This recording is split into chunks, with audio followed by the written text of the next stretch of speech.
Hi, Stephen Box. So, I want to talk to you guys about today the most important things about setting up a diet. Okay, so diet, lifestyle, I'm going to talk about these all intertwined in as one. So, not in any particular order, because I think they all are important, because it all depends on the person and on what you're currently doing.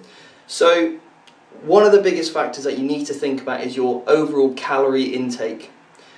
So if you're looking to gain muscle and gain weight, you need to be eating more than you're actually expending, otherwise that's not going to happen. You need to be making sure that you're having enough proteins to support that muscle mass, enough carbohydrates to fuel your performance, and if you're not having those, then your training's going to suck.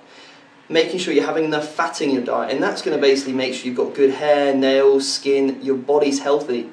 And then you've got to make sure you're having a really good diet of nourishment, and that's going to help you with your vitamins, minerals and your micronutrients, making sure you get enough fibre in your diet so your digestion's good.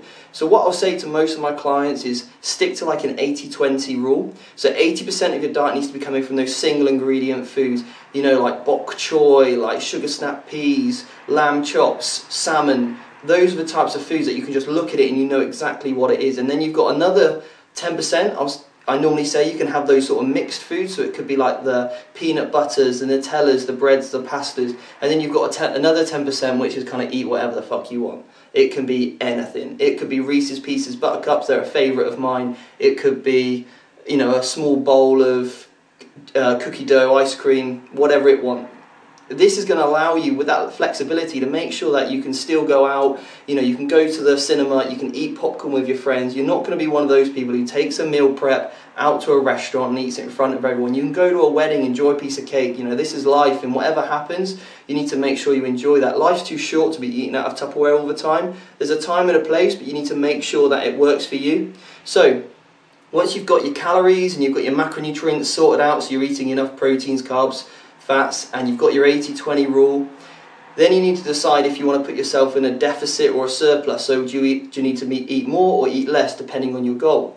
Once you've done all that, then you've got to focus on making sure your sleep's good. Okay, so you want to be kind of going through, making sure that you're going to bed at a decent hour, getting up, again, without waking up in between. So you want to be sort of heading for about 7 to 9 hours. Most people function really good there.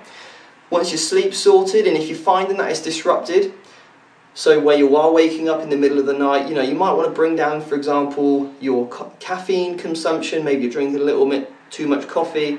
I love coffee, but sometimes if I start to have it a little bit too late before I go to bed, it's going to, you know, cause me that little bit of lack of quality in my sleep. I don't feel, when I wake up, I don't feel quite so fresh. And then the next one is hydration. Okay, so if you're training, you need to be hydrated. In all matters of life, you need to keep that hydration status. So this is kind of depending on the person, and some people do require a little bit more, whether you sweat a lot when you're in the gym, how hard you train, etc., whether you live in a hot country. But just make sure you're getting in plenty of good quality water. And then finally, training. Training is so important. Training is going to be that stimulus to show you and that to your goal, whatever journey you want to go on, whether it's to lose weight, build muscle, or a combination of the two at different times, then training is going to be that stimulus that you really, really need. So those are my 5 factors: your calories and your macronutrients, you've got your single ingredient foods and your flexibility, you've got your water, you've got your sleep, and then you've got your training. Focus on those 5 more than anything else. Once you've been doing that for about 3-4 months, you'll see some awesome results. You can keep pushing that even before you start to worry about things like supplements, things like when you should eat, how much you should eat in terms of how many meals, because it doesn't really matter. Once you've got those 5 things in place, you'll get towards your goal. Just give it time.